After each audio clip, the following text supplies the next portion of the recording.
Hello दोस्तों, राधे राधे। स्वागत है आपका हमारे चैनल में। आज मैं आपको एक कहानी सुनाने जा रही हूँ। ऋषि दुर्वासा के किस श्राप से उत्पन्न हुआ केले का पेड़। तो कहानी को पूरा जरूर सुनिएगा।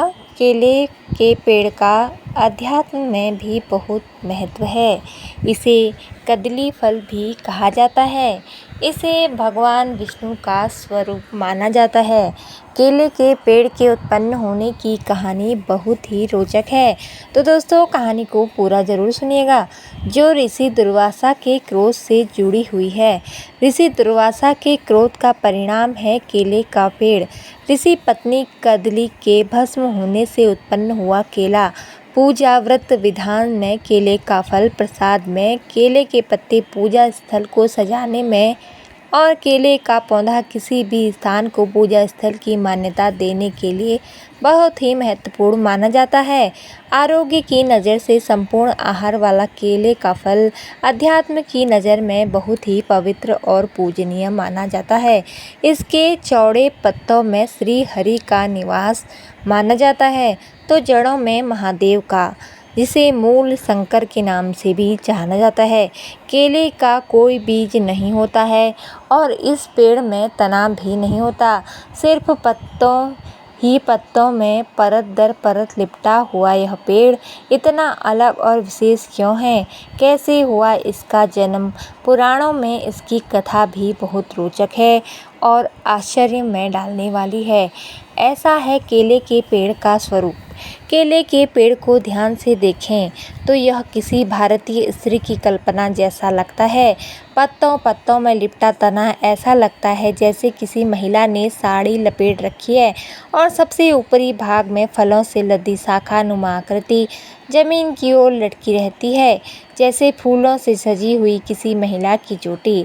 दरअसल यह संरचना यूं ही नहीं है, असल में यह एक स्त्री का ही रूप है। इसका वर्णन पुराण कथा में मिलता है, जिसका संबंध सबसे क्रोधी दुर्वासा ऋषि से है। केले के पेड़ की कथा। एक कथा के अनुसार महर्षि अत्रि और अनुसुईया के पुत्र दुर्वासा बहुत ही क्रोधी स्वभाव के थे, लेकिन उनके अंदर ऋषि संस्कार बचपन से ही प्रबल थे और वह 5 वर्ष की अवस्था आते आते ध्यान साधना में सदैव लीन रहते थे। दरअसल दुर्वासा खुद महादेव के क्रुद्ध स्वरूप रुद्र के अंश से उत्पन्न हुए थे। क्रोध ही उनके स्वभाव का मूल था और वह तमाम ज्ञान हो पाने के बाद भी इसे नहीं त्याग सके थे। बड़े होते होते जब माता पिता ने देखा कि बालक के अंदर वैराग्य अधिक उत्पन्न हो रहा है और वह समाज की व्यवहारिकता को नहीं समझ रहा, तब उन्होंने उनका विवाह ऋषि अम्बरीश की कन्या से करा दिया। ऋषि दुर्वासा और कदली का विवाह ऋषि अम्बरीश ने अपनी कन्या के कई गुण बताए और ऋषि दुर्वासा ने माता पिता की आज्ञा मानकर विवाह कर लिया। ऋषि अम्बरीश दुर्वासा की क्रोधाग्नि को जानते थे, इसलिए पुत्री के साथ कोई अनिष्ट न हो इसके लिए भी चिंतित थे। उन्होंने ऋषि दुर्वासा से पत्नी से कोई भूल हो जाए तो उसे क्षमा कर दीजिएगा, ऐसी प्रार्थना की। तब ऋषि ने उन्हें वचन दिया कि वह अपनी पत्नी के 100 अपराध क्षमा करते रहेंगे। कदली में आने लगी निश्चिंतता। गृहस्थ जीवन में कुछ बातें ऊपर नीचे तो होती ही रहती हैं। ऋषि दुर्वासा की पत्नी का नाम कदली, जो कि स्वभाव में कर्मठ और बहुत समझदार थी। वह हर एक बात का ख्याल रखती थी, लेकिन फिर भी कभी कभी कुछ न कुछ हो ही जाता था। लेकिन ऋषि ने उन पर कभी क्रोध नहीं किया। ऐसा होने से धीरे धीरे कदली के स्वभाव में भी निश्चिंतता आने लगी। दुर्वासा ने दिया निर्देश, लेकिन एक दिन ऋषि कहीं में प्रवास कर कुछ देरी से आए। रात में भोजन के बाद उन्होंने विश्राम के लिए कहा। साथ ही पत्नी से कहा कि मुझे कल ब्रह्म मुहूर्त में जरूर उठा देना। मैं खुद भी कोशिश करूँगा, लेकिन थकान के कारण शायद ऐसा संभव न हो। ब्रह्म मुहूर्त में ऋषिवर को जरूरी अनुष्ठान करना था। कदली ने दिखाया आलस।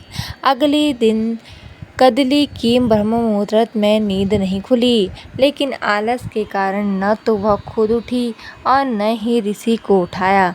सुबह सूर्योदय के बाद जब ऋषि की आंखें खुली तो दिन चढ़ आया था।